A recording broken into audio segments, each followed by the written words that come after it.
So you've talked before about Michael Saylor and how he was talking about all the things that Bitcoin could do. One of those things was decentralized identity and logging your information into the Bitcoin network and being able to use that in banking, in social media, in real world, basically like the blue check marks of Twitter being the gold check marks for everything, saying this person is who this person claims to be.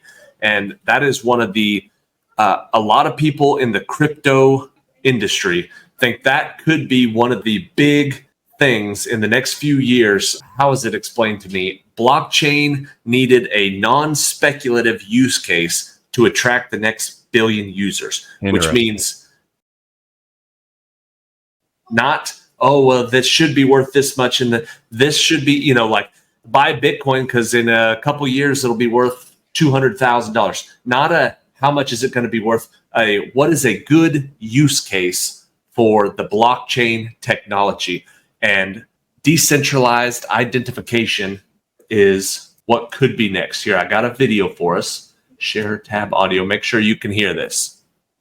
When you go and you use your driver's license to KYC yourself, there's like a lot of information on there that the other counterparty doesn't always need to know.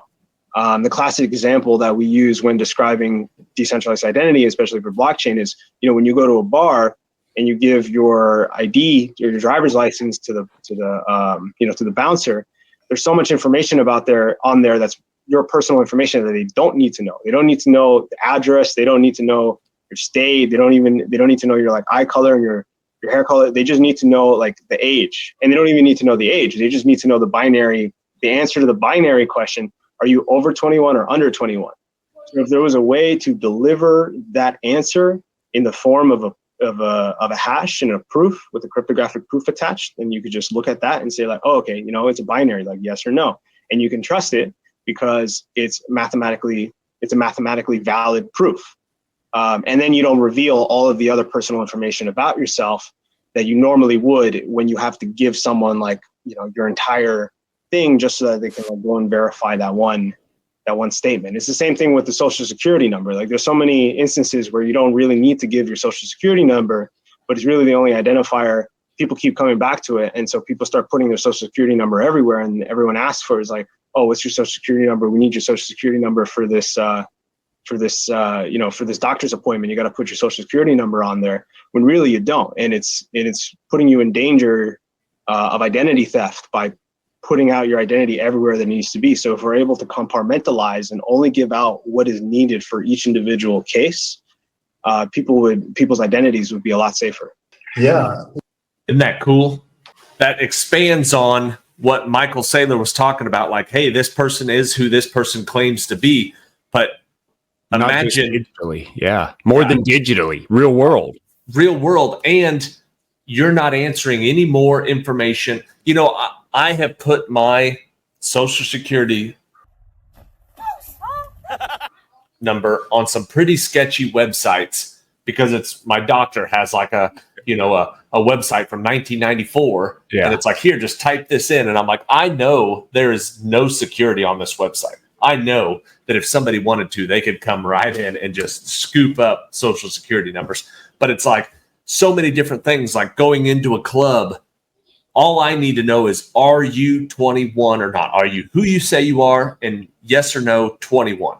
Not, oh, this chick's 23 or this guy's 35. You're too old to be in the club. Stuff like that. None of that. Yeah, boy. Yes or no, are you legally of age to be in this club?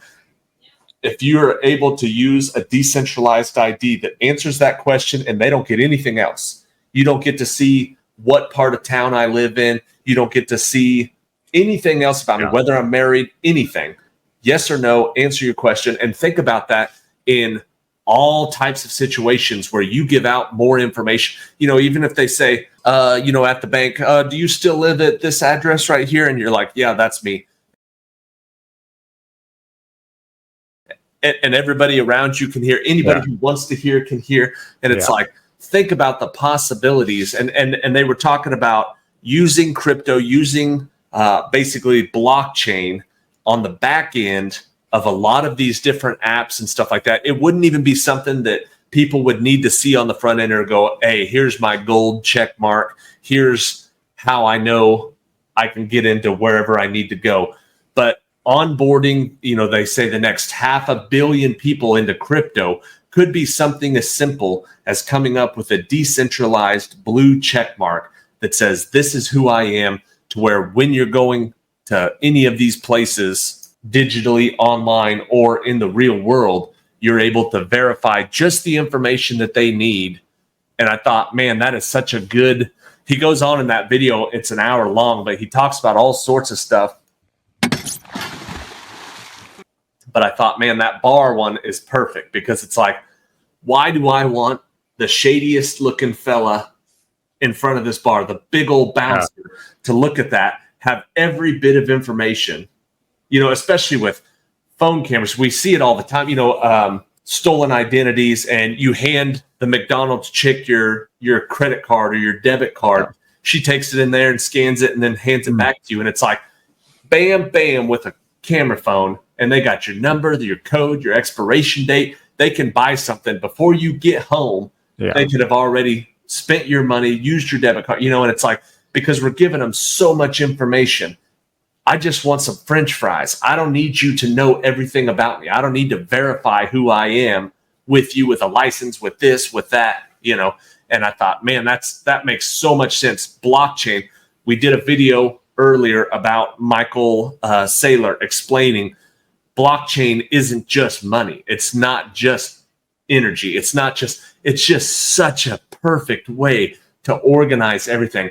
Keep secret what you need to keep secret while identifying yourself.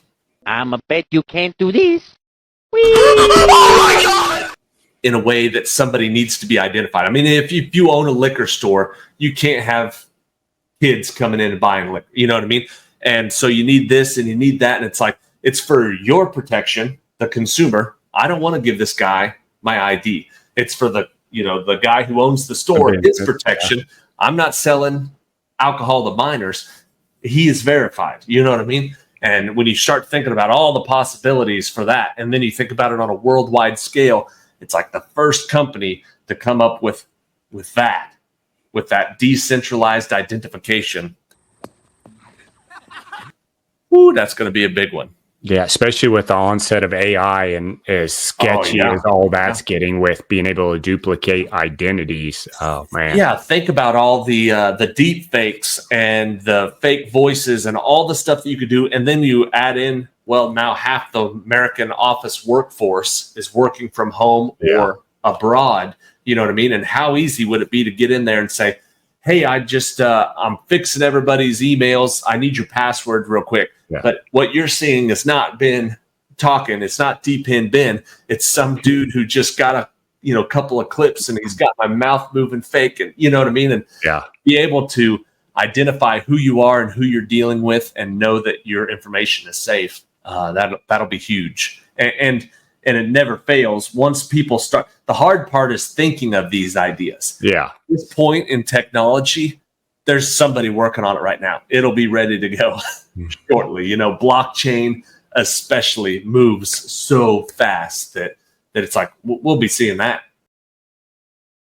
People will probably be using it well before they realize it has anything to do with Web3 and blockchain. Yeah, that's so interesting. Yeah, all these people that don't know anything about blockchain or crypto, or maybe they've heard a little bit, but they're like, I ain't got time for that. And then, next week it comes out and says, hey, we've done it. We've created a system that's going to cost you $1 and your identity will be protected for the rest of your life. No questions asked. You're good to go. Yeah. Like, you want to make a believer out of everybody real freaking quick. There you have it. Yep. It's pretty crazy. So decentralized identification. Apparently we're talking about it. They're talking about it. Michael Saylor's talking about it. It's happening. It's happening.